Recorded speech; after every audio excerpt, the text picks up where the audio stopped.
got about 5 secrets. 5 secrets to making the best vegan garlic mashed potatoes, and none of them have to do with butter or cream. These are fluffy, garlicky, and drenched in the kind of gravy that clings to every bite. The kind that makes you reach for seconds before you finished your first serving.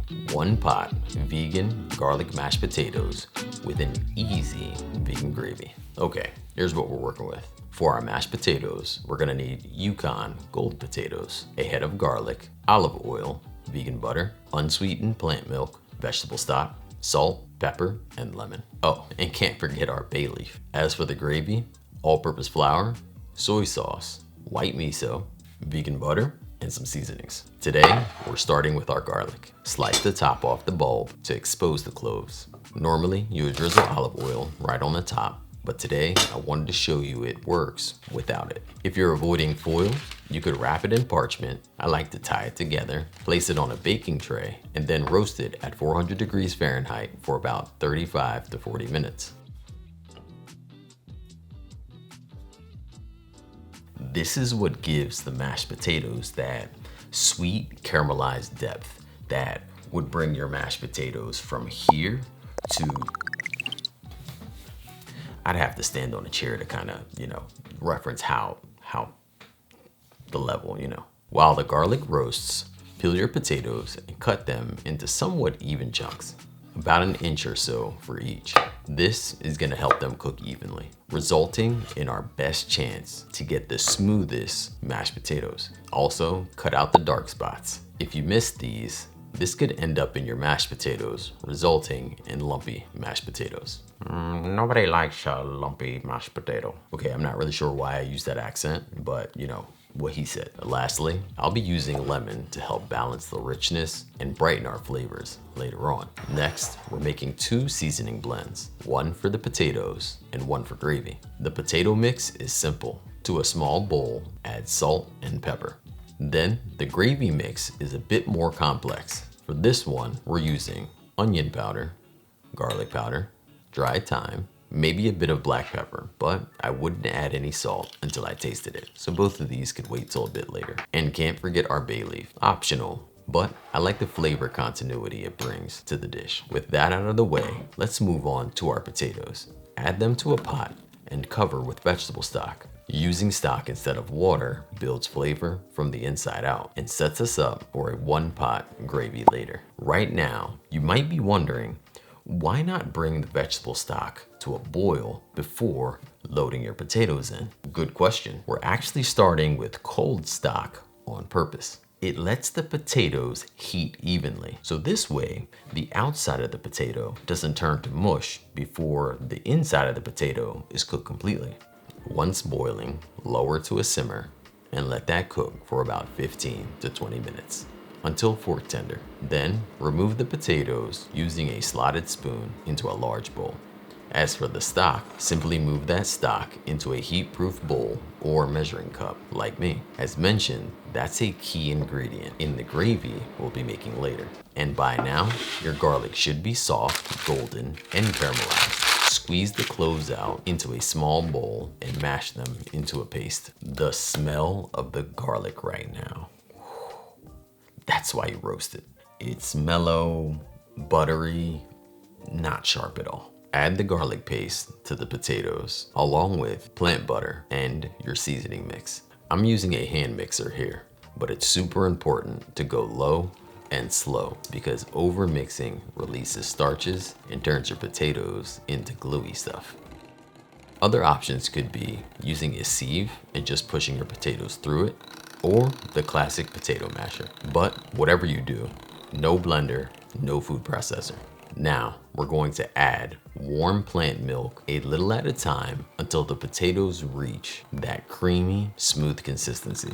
We warm the milk so it blends smoothly into potatoes without cooling them down. Cold milk can make your starches tighten, leading to a dense, heavy, gluey texture. Warm milk keeps the potatoes fluffy, creamy, and evenly seasoned. Every bite stays silky and rich. And if you want an even richer version, A little cashew cream or vegan sour cream blended into this.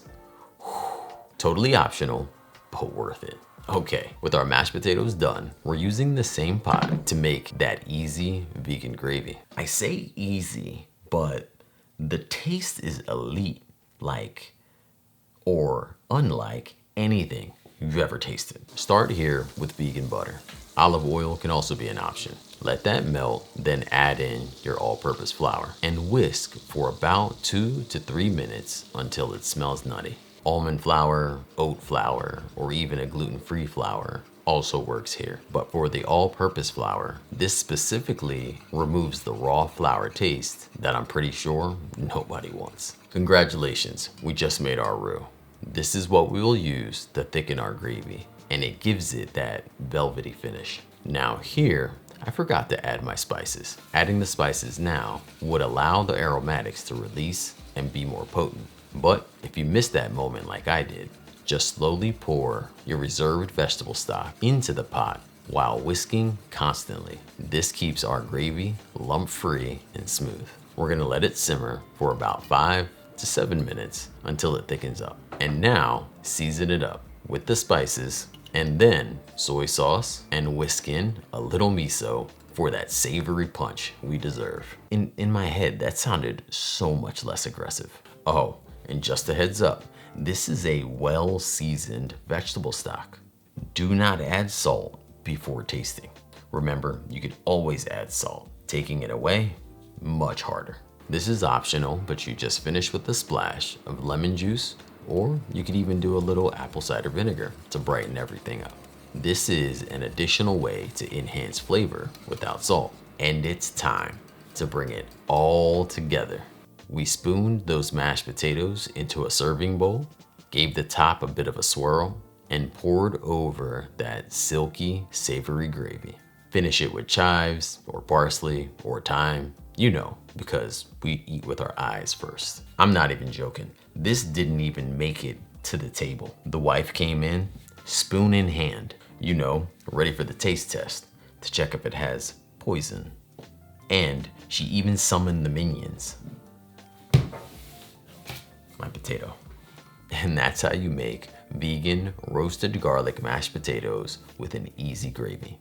Creamy, rich, so flavorful. Serve it for the holidays or, you know, for Tuesday because they're that good.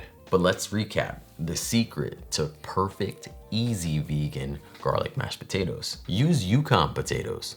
Sometimes in the grocery store, they're labeled as all-purpose, or even similar ones are yellow potatoes. Chop the potatoes into uniform chunks, 1.5 inch at biggest. This will help all the potatoes march to the same beat. Oven roast that garlic, deep, rich flavor.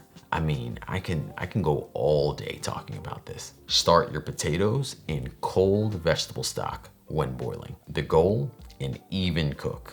Inside out. Do not overmix. Gluey, gummy potatoes will ruin it for you. You'll be devastated, and I mean for a while. And finally, add warm milk, not boiling hot, slowly as you mix for the creamiest version of your mashed potatoes. For this full recipe, you can find it linked in the description or head right on over to our website, makeitdairyfree.com. Thank you so much for watching.